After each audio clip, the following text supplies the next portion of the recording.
നമസ്കാരം. അങ്ങനെ ലോകേഷ് കനകരാജിൻ്റെ കൂലി ഇന്നലെ റിലീസായി. ഇന്നലെ രാത്രി ഒരു 9:45 ഷോയ്ക്ക് പോയി ആറ്റിങ്ങൽ തപസ്യയിൽ പോയി കണ്ടായിരുന്നു. അതിനെക്കുറിച്ച് പറയുകയാണെന്നുണ്ടെങ്കിൽ ആ പടത്തിനെക്കുറിച്ചുള്ള എൻ്റെ റിവ്യൂ. ഒന്നാമത് ലോകേഷിൻ്റെ പടം, പിന്നെ ലോകേഷിൻ്റെ കൂടെ തലൈവർ രജനീകാന്ത് ആദ്യമായിട്ട്, പിന്നെ പഴയ ആൾക്കാരൊക്കെ തന്നെ അനിരുദ്ധ്, പിന്നെ വരുമ്പം സൗബിൻ, നാഗാർജുന, ഉപേന്ദ്ര, അങ്ങ് ഹിന്ദിയിൽ നിന്നും അമീർ ഖാൻ, ശ്രുതി ഹാസൻ, സത്യരാജ്, മലയാളത്തിൻ്റെ സൗബിൻ, എല്ലാവരും ഉണ്ട്. മുമ്പുള്ള LCU ടൈപ്പ് പടങ്ങൾ കണ്ടതിൻ്റെ എക്സ്പെക്റ്റേഷൻ ആണെന്ന് തോന്നുന്നു. ആ പടം എനിക്ക് അങ്ങോട്ട് ഒന്ന് ക്ലിക്കായില്ല. എന്തെന്ന് വെച്ച് കഴിഞ്ഞാൽ പടം കൊള്ളാം എന്നാൽ കൊള്ളൂല, കൊള്ളൂല എന്നാൽ കൊള്ളാം, രണ്ടും ആ ഒരു രീതിയിലിരിക്കും. കൂട്ടുകാരൻ്റെ മരണത്തിൽ നിന്ന് തുടങ്ങുന്ന രജനീകാന്തിൻ്റെ അന്വേഷണം, അതൊന്നും ഞാൻ പറയുന്നില്ല, അത് പറഞ്ഞിട്ട് കാര്യമൊന്നുമില്ല.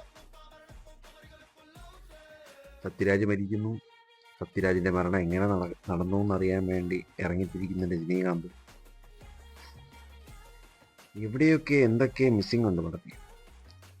മെയിനായിട്ട് പറഞ്ഞു കഴിഞ്ഞാൽ ഇവരെങ്ങനെ കൂട്ടുകാരായി, ഇവരെന്തിനു പിരിയുന്നു, അതൊന്നും പടത്തിലില്ല. സൗബിൻ എന്തുകൊണ്ട് ഇങ്ങനെയായി? ഇടയ്ക്ക് കാണിക്കുന്നുണ്ട് സൗബിൻ പോലീസിൻ്റെ ഒരു ട്രെയിനിങ്ങിനൊക്കെ നിൽക്കുന്നു. ക്യാരക്ടർ തമിഴാണ്, പക്ഷേ സൗബിൻ മലയാളമൊക്കെ പറയണം ഇടയ്ക്ക്.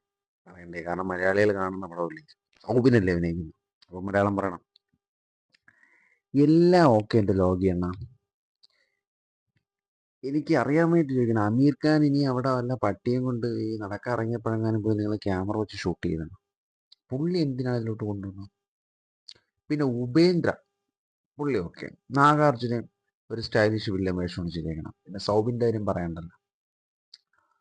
പിന്നെ ഒരു സീനുണ്ട് കേട്ടോ, നമുക്ക് അണ്ടർടേക്കറിനെയൊക്കെ ഓർമ്മിപ്പിക്കുന്ന ഒരു സീനുണ്ടായിരുന്നു. ഞാൻ പറയാനില്ല, പടം കണ്ട മനസ്സിലാക്കിയത്.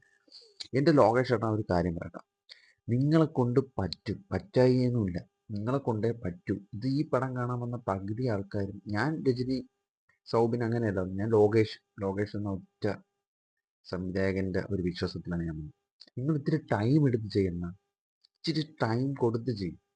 ഇത് വാരി വലിച്ച് പെട്ടെന്നൊന്നും വേണ്ട.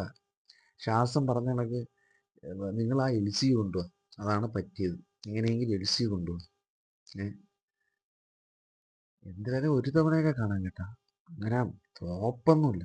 പിന്നെ നമ്മളെ ജയിലറിൻ്റെ തട്ട് താന്ന് നിന്നിരിക്കും. അതിൽ ആ രജനീകാന്തിൻ്റെ ആ ഒരു ഓറ കാണുമ്പോഴുള്ള ആ ഒരു ഇതും എല്ലാം, സ്ക്രീൻ പ്രസൻസും എല്ലാം, അതൊന്നും ഇതിൽ. ആ ഉപേന്ദ്രയുടെ എൻട്രി സൂപ്പറായിട്ടുണ്ട്. പിന്നെ ഉറങ്ങാമെന്ന് വെച്ചാൽ അനിരുദ്ധ് സമ്മതിക്കില്ല. ഇടയ്ക്കിടയ്ക്ക് അനിരുദ്ധ് ഉണർത്തുന്ന രീതിയിലെല്ലാം ചെയ്തു വെച്ചിട്ടുണ്ട്. അപ്പം ആക്ഷൻ കുഴപ്പമൊന്നുമില്ല, പക്ഷേ ആക്ഷൻ ഇച്ചിരി കൂടിപ്പോയോ എന്നൊരു ഡൗട്ടുണ്ട്. 74 വയസ്സായ പുള്ളിയല്ലേ. കുഴപ്പമില്ല. എന്തായാലും നിങ്ങൾ പോയി കാണണ്ടേ, കണ്ടിട്ട് പറ.